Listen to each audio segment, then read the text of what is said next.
I'm Rolando, the founder of Global Tech Worldwide. Sennheiser and EPOS, they've rebranded. So you can see on the screen here, EPOS and Sennheiser appear on the same box.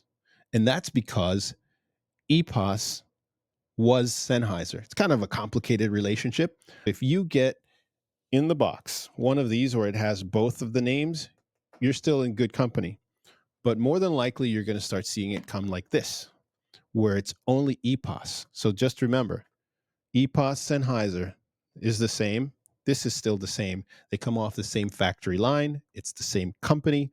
They've just rebranded their line of speakerphones, headsets, and headphones. If you're a little confused by that, reach out to us. We'll be glad to help you. Here's the tip of the day. If you have a Bluetooth device and you travel, you're mobile, you take your speakerphone with you to your meetings, take it with you in your bag inside.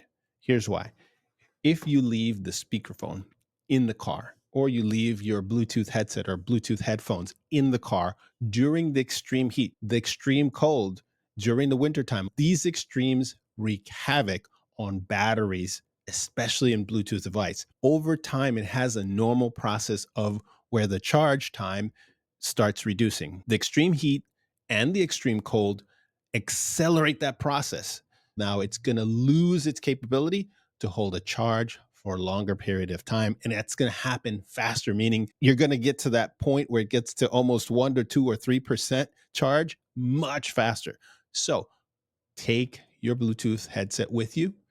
Even if you don't intend to use it, take it with you indoors. Do not leave it in the car during the summer or the wintertime.